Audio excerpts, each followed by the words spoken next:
PK in the universe, and I am back again with another video. And today I'm here to talk about Ford versus Chevy. I talked about at the very beginning of the year as like, you know what, I really need to get back to my racing roots. Racing games were a huge part of my 20s. I used to play a lot of racing games. I'd buy any racing game I could find under the sun back in the day, especially in the PS2 and Xbox, GameCube era. I was always on the hunt for more racing games. I played a lot of racing games and had a lot of fun with them. So I talked about at the beginning of the year, I wanted to get back to my racing roots.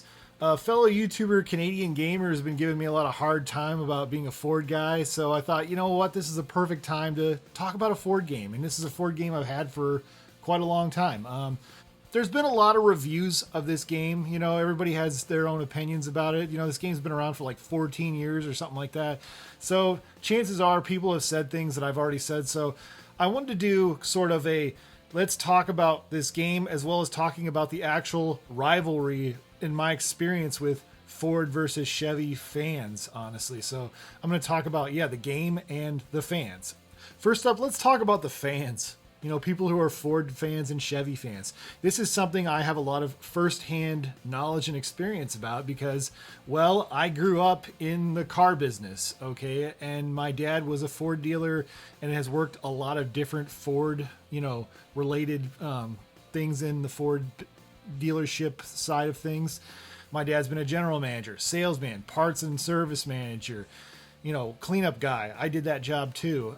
So yeah, I grew up in the Ford business, and when I was a kid, my dad owned a Ford dealership, and it was a small town in the Midwest, a town of 850 people.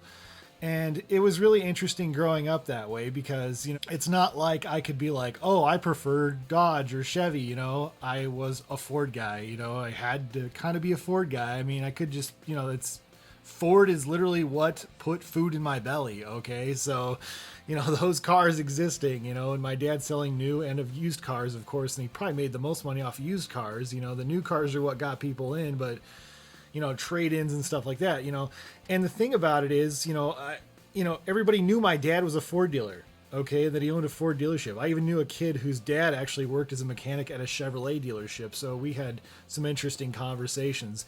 And we used to watch, both watched the same kind of racing. And like after the weekend, I'd be like, oh, my team, my guys won, your guys won, type deal, a lot of that going on. There was a lot of that sort of thing going on, and there were people who would just come up to me, and be like, I've never seen a Ford that wasn't covered in rust, or they'd be like, I've just owned a Ford and it always broke down. And like, what the heck do I care for? I don't own a Ford dealership. My dad does. Like, why don't you go talk to my dad? But that's the thing, we were kids. I didn't understand that, as like these kids, just wanted to talk trash. Okay. But I took it as, they're like attacking my dad for no reason out of nowhere, so it's really interesting the perspectives people have, if you grew up driving Buicks or if you grew up driving Pontiacs, or Oldsmobile or any of those brands, back in the day, and this was in like the 90s, early 2000s, I knew some people who drove Dodge too, and some Chrysler products, I knew a kid who had a Chrysler Laser with T-tops, just so random, some random car, or I knew a guy who had a Dodge Omni, and it's crazy to think you can't even find Dodge Omnis anymore. But the 90s and 2000s was a really interesting time, and that's kind of what most of my memories are in regards to Ford versus Chevy. Some people had Monte Carlos. I had a Thunderbird. I had an '88 Ford Thunderbird. I knew some guys who had Thunderbird turbo coupes, but I was the one kid who had a V6 Thunderbird, and I was the only person I knew who had one of those, with the V6 at least, anyways, and. I had a lot of different cars, before I graduated high school. And at 18, I joined the Air Force. And then when I came back from tech school, I actually got a 2003 Ford Mustang. It was dark blue, absolutely gorgeous car, and after I got into the adult real world, I never had a lot of people talk trash to me because my dad happened to own a Ford dealership at the time. My dad actually retired a couple years ago, but it is what it is, and it's actually was kind of a relief because I've actually been looking at more different types of cars and giving those cars more of a chance than looking at.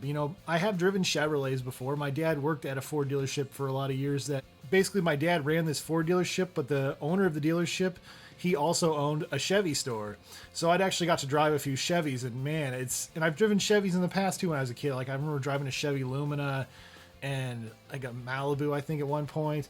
I don't know what it is. They just don't feel right. Chevrolets have just never felt right to me. I get in a Ford, I feel fine. Chevrolet, it just feels clunky and awkward. I don't know how to describe it. My wife had an HHR for a lot of years.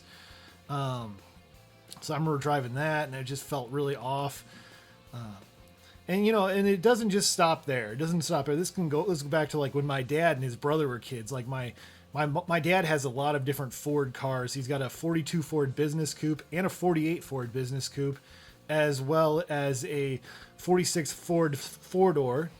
My uncle has a 57 Chevy Nomad, and my mom has a 55 Fairlane club sedan. Yeah, that's what it is. There's a lot of, Ford and Chevy, it's not just, people I knew in school, but my family too. If you ask my son, who's 6 years old, what's his favorite car? Is it a Ford GT? No. Is it a Dodge Challenger? No. It's a Chevy Corvette. I've told him, I'm like, well, you better hope you don't grow too tall, son, because I'm 6'6", okay? I do not fit well in a Corvette. I'm sorry. Most Corvettes I probably will not fit well in. So I was like, just hope you don't get too tall if you ever want a Corvette when you're older. So, like I said, I like the Thunderbirds, man. I'm a big fan of Mustangs and Thunderbirds.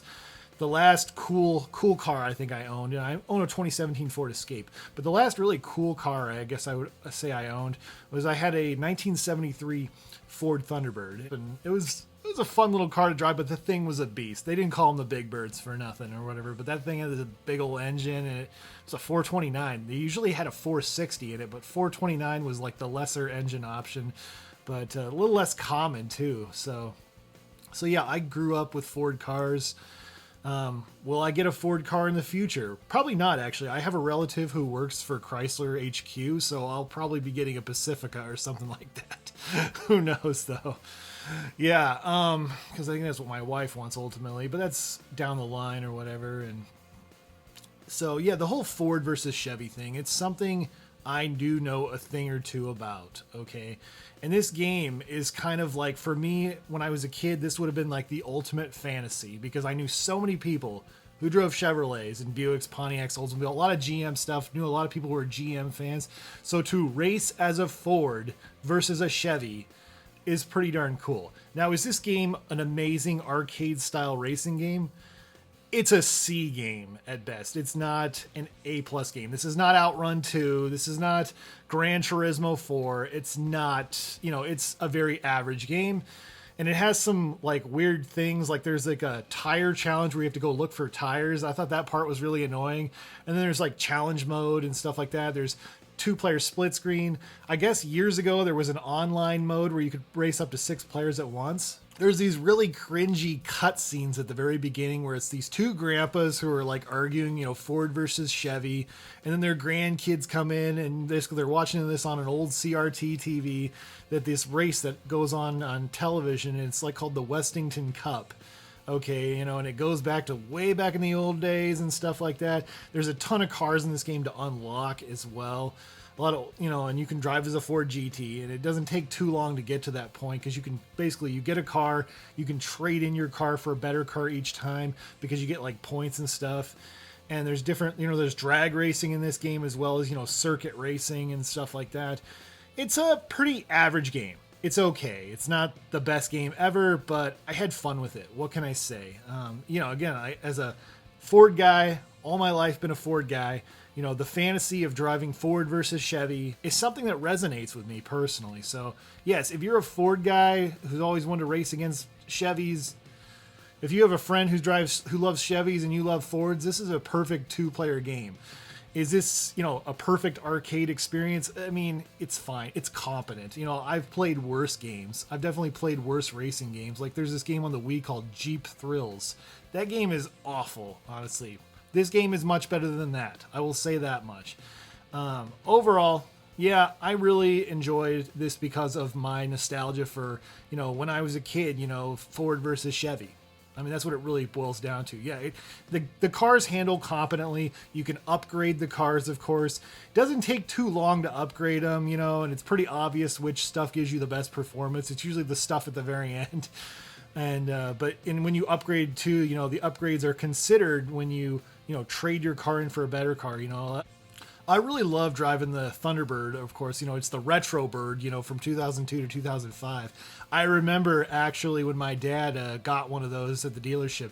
That was the thing. When the 2002 Thunderbirds came out, every single Ford dealer, no matter who they were, no matter how big or small, was allocated one Thunderbird. One Thunderbird. And they sold like 22,000 of those were made in the 2002. And that was a huge problem because later on, you know, it's like everybody who wanted one had already gotten one. So they made a lot less over the next few years and then eventually discontinued them. And for me personally, I like the look of the Retro Bird, but I remember sitting in it and I remember it had the removable hardtop. Yeah, I was not comfortable in that. And that thing was a Lincoln and Ford badging, honestly. It was a luxury car. That's what it was. And it wasn't like the old Thunderbirds, you know, the old, like the 89 to 97, you know, Thunderbirds, you know, were a mid-size two-door car with a V8 was an option. At least you could get a V8 option. And of course, I had the 88 Thunderbird, and I liked the look of the 87 to 88 Thunderbirds because it's like Ford went from making a good car even better. You know, it was, based off the 83 to 86 Thunderbirds, but they improved the nose, and it was just a beautiful car.